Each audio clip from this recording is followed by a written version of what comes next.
मैं मैं मैं अध्यक्ष जी मैं अध्यक्ष जी का धन्यवाद देना चाहता हूँ।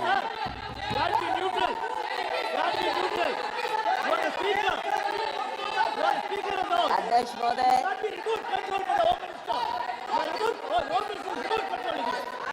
अध्यक्ष महोदय, अध्यक्ष महोदय, अध्यक्ष महोदय, मैं सबसे पहले आपका धन्यवाद देना चाहता हूं कि आपने मुझे अपनी पार्टी की तरफ से राष्ट्रपति जी का भाषण बोलने का मौका दिया है। अध्यक्ष जी, सत्ता पक्ष और विपक्ष दोनों लगातार अपनी बात रख रहे हैं। मैं सबसे पहले अध्यक्ष जी आपको और आपके साथ साथ सभी चुने हुए सांसदों को मैं बधाई और शुभकामनाएं देना चाहता हूं। साथ ही साथ मैं सबसे पहले देश के उन सभी समझदार और ईमानदार मतदाताओं को धन्यवाद जिन्होंने लोकतंत्र को एक तंत्र बनाने से रोका।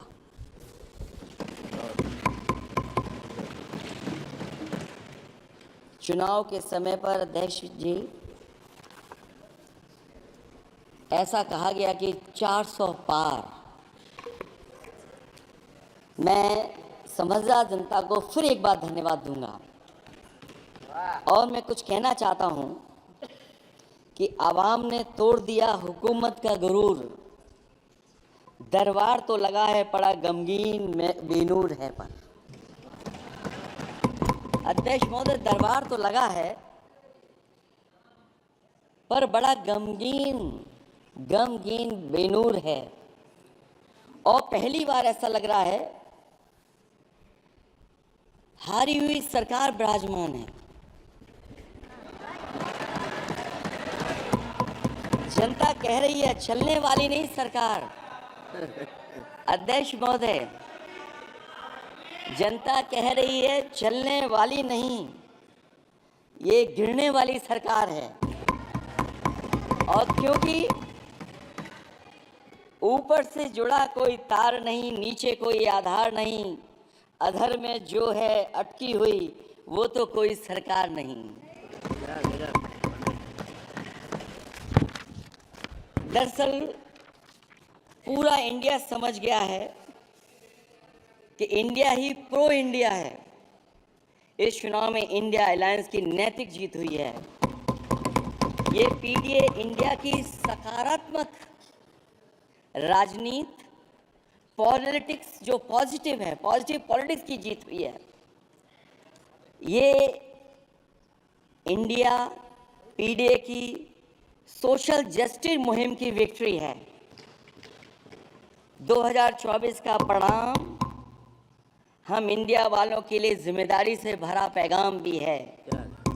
और अगर हम यूँ कहें अध्यक्ष महोदय कि 15 अगस्त 1947 अगर उपनिवेशिक राजनीति से आज़ादी का दिन था तो 4 जून 2024 देश के लिए सांप्रदायिक राजनीति से आज़ादी का दिन रहा। ये सांप्रदायिक राजनीति के अंत और सामुदायिक राजनीति की शुरुआत है। जहां सांप्रदायिक राजनीति का अंत हुआ है वहीं सामुदायिक राजनीति की शुरुआत हुई है। सबसे अच्छी बात हुई ये है कि इस चुनाव में सांप्रदायिक राजनीति हमेशा के लिए हार हो गई। अध्यक्ष महोदय, कहने को सरकार ये कहती है कि ये 5th लार्जेस्ट इकोनॉमी बन गई है और जीडीपी के मामले में 5th वर्ल्ड की इकोनॉमी बन गई है। लेकिन अध्यक्ष मोदी, ये सरकार क्यों छिपाती है कि अगर ये हमारी सबसे लार्जेस्ट इकोनॉमी, अगर हम 5वें नंबर पर हैं तो हमारे देश की पर कैपिटा इनकम, प्रति व्यक्ति आय हमारे किस स्थान पर पहुंची है। और हम लोगों ने तो अध्यक्ष महोदय देखा है कि अगर दिल्ली की सरकार ने कहा होगा कि $5 ट्रिलियन की इकॉनमी बनेगी, तो जहाँ से प्रधानमंत्री जी चुन करके आते हैं, वहाँ का प्रदेश के सरकार भी कह रहे कि हम $1 ट्रिलियन इकॉनमी बना लेंगे। देश की इकॉनमी कहाँ पहुँच गई, पर कैपिटा इनकम क्या है, लेकिन अगर उत्तर प्रदेश की इकॉनमी को अगर $1 ट्रिलियन की इकॉनमी बनना है तो कम से कम 35% की ग्रोथ चाहिए।